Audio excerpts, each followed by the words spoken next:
Hello, darlings. So now, today, I want to talk about Ketanji Jackson, the black woman who Biden recommended, to be a Supreme Court judge. And now, Jason Lee posted a video, and I guess I could link the video. And it was basically just like the Senate hearing where there were a bunch of people who were making statements that were something like this. They were like, she's come so far in her life. She's done really great things, but I am voting no. I do not want her to have a Senate seat. Now, I haven't followed her career. I'm not that familiar with her politics, but here's the big idea.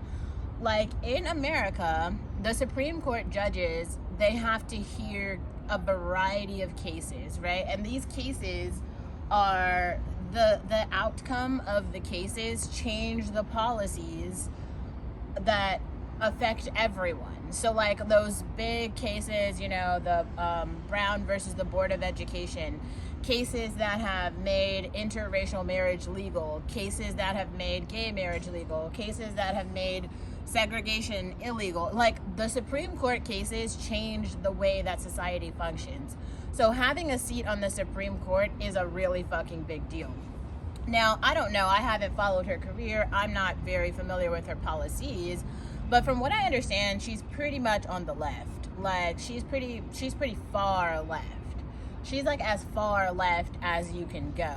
Now, I would have to agree that I think having a judge who's on the far left is actually not a good idea for the Supreme Court, regardless of their race, just because you'd want to have a moderate, like someone who's in the middle so that they're not biased toward any one group. Like, not super pro one group and not super opposed to another group, but they're able to look at the facts and then like make just rulings, right? But if you're too far on the right or too far on the left, you're going to go against justice, which is not useful, right? So that's one important thing to keep in mind. Now, the second thing I'd like to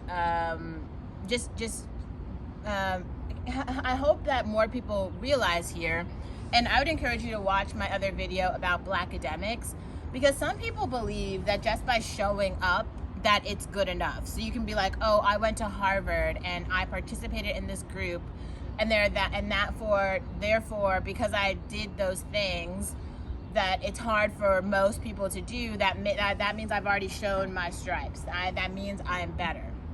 But we already know about privilege circles, especially like privilege circles among black people, right? Like, some people are just getting ahead because they didn't die. They just like showed up, right? So it's like, if you are even in a place where you understand what an application to Harvard looks like, you are like so far ahead of most of the black people in the country. Like, most of the black people in the country can't even figure out how to apply to Harvard and don't even know what Harvard is. Not even in a joking way. So we're giving all of this clout to like Yara Shahidi, for instance, for graduating from Harvard, which is a really big deal. But also ask yourself, still 10% of the population is black. Why are we celebrating one black girl graduating from Harvard? Like, there should be a relative amount of black Americans graduating from Harvard. Like, there's hella white people that graduate from Harvard every year. All the other groups, there's hella people who graduate. It's not like one person. This is what the crabs in a barrel sort of shit. Like, everyone needs to understand, like, whatever your goal is, go for your goal. Okay, like, Yara Shahidi is one person. Her goal was to graduate from Harvard, and she did. We should all be proud of her. If your goal is to graduate from Harvard, then now you have someone you can look up to. But that's not everybody's goal. Everybody has different goals. Maybe someone wants to be a social worker. Maybe someone wants to go to, like, the University of Tulsa to be a civil rights attorney. And there's like a million different goals you can have for different reasons. Your goal does not need to be her goal. Like, you don't need to do what she does. So in this scenario, I just want to point out, like, there's other reasons besides just the fact that she's black and female that people don't want her on the Supreme Court.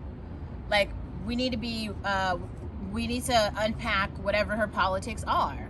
And it does feel like quite a lot of people are doing that. Like, they want to understand what she's voting for or against, like what her stance is on one thing or another. So I will say that, and I don't know. To be honest, I really don't give a shit. Like, cause whoever is going to be elected to the Supreme Court, because what is Clarence Thomas is on his fucking deathbed, so it's going to be somebody else, right? So we're going to have 2 open seats. And you know, honestly, if Joe Biden really is about representation, he'll just pick another black woman, and then they'll put her through the rungs too. But here's the thing that's not, like, we will have a black Supreme Court judge, a black female Supreme Court judge, probably very soon. If it's not her, it'll be somebody else. And we'll also, like, all the groups will be represented. Like, we will also have an Asian, like a Japanese Supreme Court judge eventually, and a Latin, like, all the groups, oh, excuse me, Poland, will eventually be represented. Maybe not today, but eventually they will.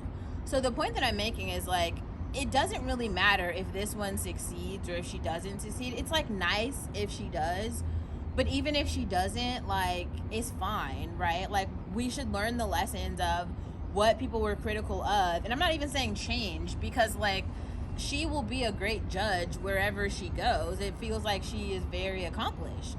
She'll go somewhere else and she'll do great things. But the Supreme Court is a big deal in this country. And the Supreme Court tackles, guess what, social issues. Okay, so more people actually should be paying attention to what's happening in terms of, like, what policies people care about. But let's go a bit further, because, like, one thing I do think that some of the people who are opposing Ketanji understand is that she is a representative and a member of the group of black Americans, right? Black females, black women. And so, like, she understands some of the social problems impacting that group. Not all of them, because she's still very privileged in a lot of ways, but she understands some of them. So given that, like, some people, and I'm not gonna make a claim like everyone on the Senate floor doesn't give a shit about black Americans, but to a very large part, a lot of them don't, right? Like, they don't, poor black Americans just don't interest them. But I want to say this because I was having a conversation with a black woman today. So we were talking about Planned Parenthood, right? And how there's all these people who are against, they're against abortions, and they're against Planned Parenthood. And the people who need places like Planned Parenthood the most are black women. Why? Because we don't have, there's not enough, you know, female health care facilities for black women to get care. There's not enough clinics that take the insurance that black women have. It's not all, right? But there's, like, black women actually do need reproductive health care services. Not just abortions, the other things too, but they also need abortions. And I've said this before, and I will say it again. The black population of black Americans in this country is on the decline. And I actually think we might see these numbers jump quite a lot in maybe the next, like, 2 or 3 years, because black women are choosing not to have children. It is hot girl summer, but a part of hot girl summer is not having babies. So, you know, everybody is going out, going to karaoke night, going to their jobs, you know, maintaining their apartments, paying their bills, just adulting. But a lot of people aren't trying to have families. And it makes sense, right? When you have only 2%, I'm just talking about in the black community, the black American community. Because like I said before, we will always have this 10% of the population being black. Those numbers will continue to stay the same. They won't drop, because more black immigrants will continue to come. And these black immigrants will be upper middle class. So the funny part about this is, as the black American population declines, black poverty rates in the country also decline.